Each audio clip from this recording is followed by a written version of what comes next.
Ẹ̀yin èèyàn ilé ẹ káàbọ̀ sí Mashola Gist TV. Báwo ni ṣé àlàáfíà ni ẹ wà? A kú ọ̀sẹ̀ tuntun. Ọ̀sẹ̀ yìí á tu èmi àti yín lára lórí ọ̀rọ̀ ọba Sẹ̀míù Adéwálé Ògúnjọbí. Òun náà la tún padà sí. Bí a ṣe gbọ́, ẹ mọ̀ yí pé wọ́n lọ sí ọgbà ẹ̀wọ̀n lórí ọ̀rọ̀ nǹkan tí wọ́n ṣe fún Pa Abraham. Update tí a gbọ́, wọ́n ní àwọn ẹlẹ́wọ̀n, wọ́n ní ṣe nínú wọn ń dùn o. Wọ́n ní ṣe nínú wọn ń dùn o, ni wọ́n ń yọ̀, ni wọ́n ń yọ̀ náà ń yọ̀ náà ń yọ̀ lórí ọ̀rọ̀ yìí. Pé àwọn dúpẹ́ pé orí ó gbé àwọn débi ire. Ìgbà tí mo gbọ́ gist ṣẹlẹ̀ ẹ̀rín ń pa mí.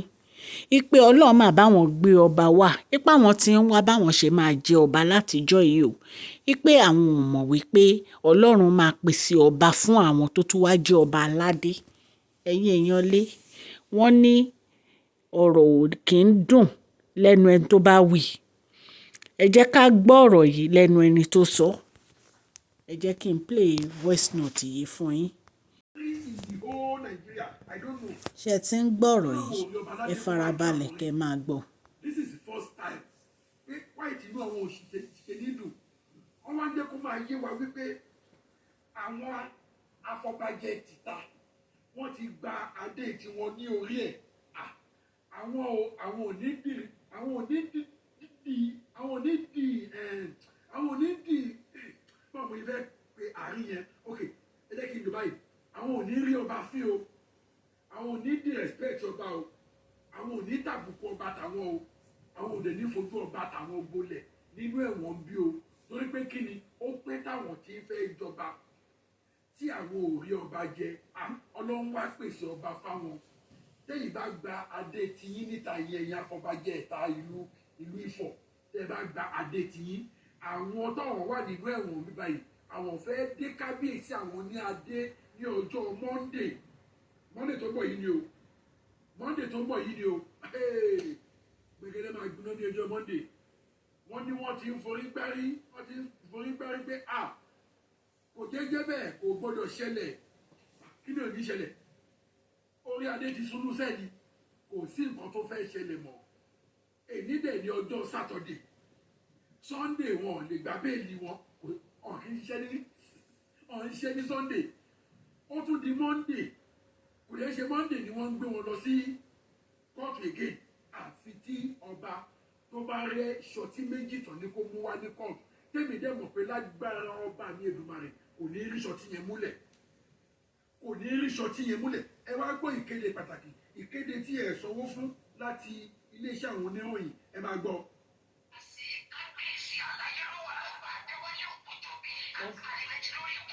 Ṣé ń gbọ́?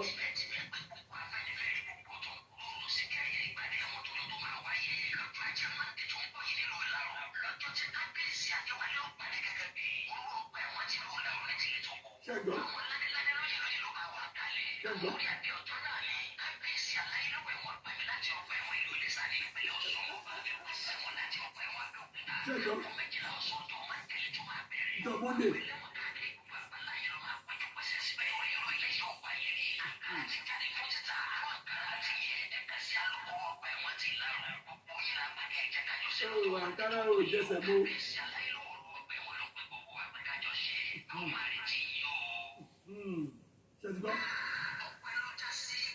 Ṣé ti gbọ́? Wọ́n ní wọ́n fẹ́ dé kábíyèsí ládé nínú ẹ̀wọ̀n ní ọjọ́ Monday. Wọ́n dẹ̀ ti má Àǹkárá gbogbo èyí tẹ́ ẹ̀ bá ti ra Àǹkárá jẹsẹ̀ mọ́. Àmúkàwé tán wọ́n wá lọ́lọ́run ò kí ń dájọ́. Wọ́n wá lọ́lọ́run ò kí ń múnà. Wọ́n á sọ lọ́wọ́ ń dá àwọn kan tí kò lè mú. Àfitọ́lọ́wọ́ bàtí ìfẹ́ mú ẹ. Ẹ tún gbọ́ ìròyìn apá kejì ẹ̀yin lólùfẹ́ mi.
olólùfẹ́ mi ṣe ẹ ti gbọ́ ta ló ní kò sọ lọ́hùn ta ló sọ pé gbogbo ẹni tó lọ́hùn dá ọlọ́hun ò lè mú gbogbo ẹ̀ jẹ́rìí wọ́n náà wọn ọba tó ń ṣe báyìí pọ̀ o wọ́n náà wọn gba àwọn ọba tó ń ṣe báyìí pọ̀ ẹni olùfẹ́ mi ẹjọ́ mo bẹ̀ yín ẹ bá mi ṣe fídíò yẹn jọ ṣe rí pílátífọ̀mù yìí ó wà fún ká máa fi kọ́gbọ́n ká máa fi kẹ́kọ̀ọ́ ká máa fi ní òye ká máa fi mọ bá a ṣe máa hùwà ẹ jọ ẹ bá mi ṣe pílátífọ̀mù ẹ bá mi ṣe fídíò yìí kó gbó fire fún àǹfààní ẹ̀yin tẹ́ ẹ ti subscribe ṣé iná ò ti rí bí mo ṣe ń mú àwọn new update wá fún yín mo sọ fún yín mo ní mo máa follow ọ̀rọ̀ yìí mo máa follow kéèsì yìí mo máa follow ẹ̀ títí dé ìjọ tó máa sentence ọba yìí torí mo mọ̀ pé ọba yìí yóò lè bọ́nú ẹ̀ ìdí tó mọ̀ pé kò lè bọ́nú ẹ̀ ni pé àwọn oríṣiríṣi evidence ó ti wá ń jáde different type of evidence ó ti wá ń jáde báyìí tó jẹ́ pé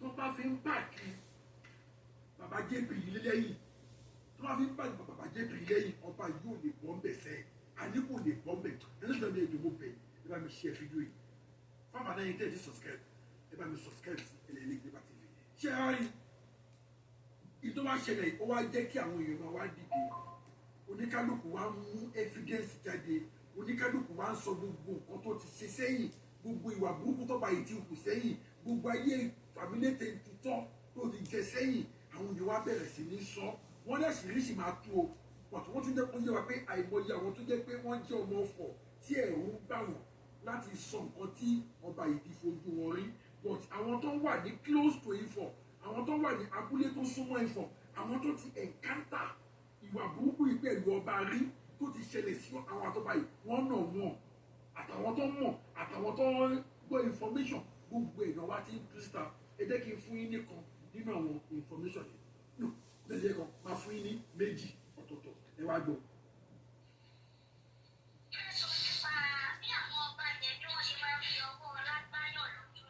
ẹ máa gbọ́ o. kò yẹ kí ẹ máa fowó kọ̀ bò láti rí.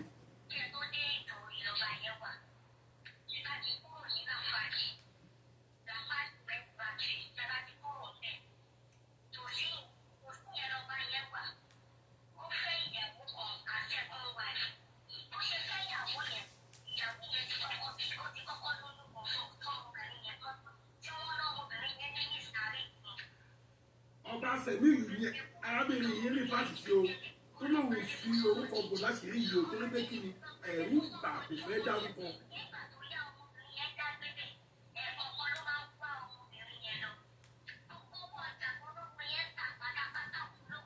ọlọ́ba yẹn gbà lọ́wọ́ ẹ̀ tó fẹ́ fẹ́.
Imagine odindi ọba tó fẹ́ yàwó o wá torí wípé o fẹ́ kí ìyàwó tuntun tó o fẹ́ mọ̀ o lọ dọ̀pọ̀ ẹ̀ síbì kan ọmọbìnrin yẹn wá sọ fún ẹ bóun bọ̀ wá bẹ kó òun nídìí owó ebi ń pa òun o ti wá àrẹ́ǹjì àwọn bọ́ìsì lẹ́dẹ̀ àwọn abẹ́rẹ́ sí ní nà ọmọ yẹn nígbà tó ọmọ yẹn dé ẹ máa gbọ́ lọ síwájú wọ́n náà nà ọmọ yẹn débi wípé wọ́n já ọmọ yẹn sí òwò lọ lé ni ẹ máa gbọ́.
Kí ìfẹ́ wa dé lọ́wọ́ ẹ̀.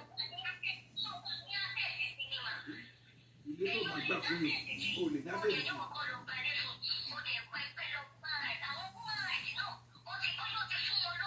Ó ti bẹ́ẹ̀ ni. Ó ti bẹ́ẹ̀ ni.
Sọ wípé oyin òdèdè wálẹ̀ kò ṣe tẹ́ńsọ̀n ló mú ọmọ yẹn ọba yẹn ló ṣiṣẹ́ burúkú yẹn ọba yẹn ló ṣiṣẹ́ burúkú yẹn ẹ máa gbọ́ nínú second evidence tí mo fẹ́ fún yín bọ̀bọ̀ tó sọ̀rọ̀ nínú second evidence yẹn náà ó sọ irú ìtú tí ọba yẹn máa ń pa pé ìwọ tí kò bá fẹ́ pa physically ó máa mú ẹ spiritually ẹ máa gbọ́ òun mo ṣe sọ pé eléyìí bí oyún yẹn ṣe bàjẹ́ iṣẹ́ ọwọ́ ọba yẹn ni kò ṣe tẹ́ńsọ̀n ló mú ọmọ yẹn ẹ máa gbọ́dọ̀.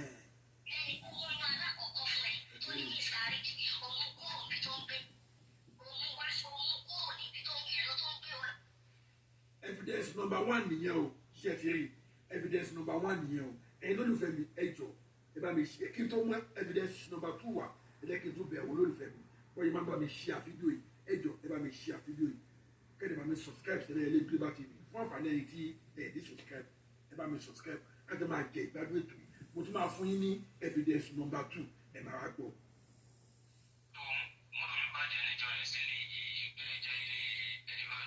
eléyìí ọmọ ọ̀fọ̀ gbogbo ní o ọmọ àdúgbò fọ̀ ń bẹ̀ ní o. So mo ṣàbọ̀ ọmọ kan bá mi ṣe aṣáwá ń bẹ̀ di ọ̀nà sàtà mc tó lẹ́rùn ààrẹ nǹkan tó ṣe mo ṣàbà mi ṣe oyún bọ̀ ní ẹ̀kọ́ kọ́tà ìjọ ẹ̀dẹ̀ rẹ̀ àwọn ẹ̀ṣẹ̀ wọ ọwọ́ ẹ̀ lágbára ẹ̀ pọ̀ gan. In fact mo ní láti sálọ because mo rí ẹ̀mí jẹ wọ́n lè pa ọ̀tá wa bẹ̀rẹ̀ tó dé ní sí traces. So mo ní láti sálọ gbani wọn padà wá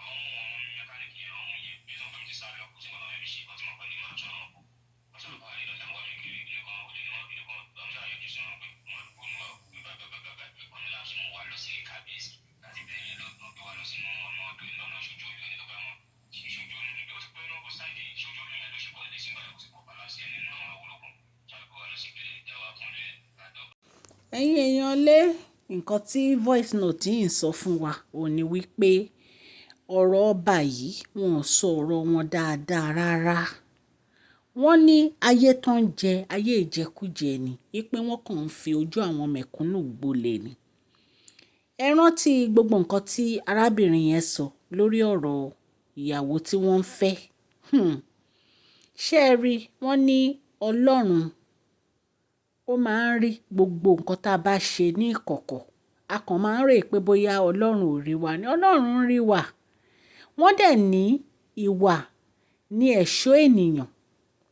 Ẹ̀yin náà wo gbogbo ìwà tí kábíyèsí yìí wù. Ṣé wọ́n mọ̀ pé ibi ló máa já sí fáwọn? Tó bá jẹ́ pé wọ́n mọ̀ wípé ibi ló máa já sí fáwọn ni àbí tán bá rí èèyàn sọ fún wọn pé ibi ló máa já sí, wọn ò bá ti má wu ìwà yẹn, wọn ò bá ti má fi ọwọ́ lágbá pa Abraham lójú. Ẹ̀yin náà wò nísìn ajàfẹ́tọ̀ ọmọ ènìyàn Gani San wọ́n ti dìde sí ọ̀rọ̀ yìí. Wọ́n láwọn wà interested lórí kéèsì pa Abraham. This is 73 years old man ni wọ́n fi ọwọ́ lágbá lójú, ni wọ́n fi ìyà jẹ, ni wọ́n ṣépè fún, ni wọ́n fọ́ létí. Ọlọ́run á máa san èso oníkálukú fún ọ. Ẹ̀yin èèyàn ẹ jẹ́ ká hùwà rere o nítorí ọjọ́ ọ̀la. Nítorí gbogbo nǹkan tá a bá ṣe láyé ó ní àkọsílẹ̀. Ìwọ tó jẹ́ pé ò ń fi ọwọ́ ọlá gbá ọmọ ẹnìkejì ẹ, ò ń yàn án jẹ nítorí pé o wà nínú ọlá, ẹni yẹn jẹ́ táníkà, Ọlọ́run rí ẹ o. Ìwọ tó jẹ́ pé nǹkan tó o mọ̀ ṣe ni kó o máa gba nǹkan ní nǹkan kó o máa sọ di tiẹ̀ torí a tún gbọ́ pé wọ́n máa ń gbalẹ̀ onílẹ̀ náà. Wọ́n ní wọ́n ti gba ilẹ̀ àìmọye èèyàn tó jẹ́ pé wọ́n pa wọ́n lẹ́kún. Ẹ̀yin èèyàn lé kó dà. Ìwà tí kábíyèsí yìí wò ó dáa rárá. A gbọ́ pé wọ́n rọ wọ́n lóyè ṣùgbọ́n wọ́n ní wọ́n á fojú balẹ̀ ẹjọ́. Ẹ̀yin náà ṣáà gbọ́ gbogbo nǹkan táwọn èèyàn sọ lórí voice note yẹn. A mú ọ̀rọ̀ yìí wá láti iléeṣẹ́ Mashola Gist TV kí Ọlọ́run kí ó ran gbogbo wa lọ́wọ́. Àmín.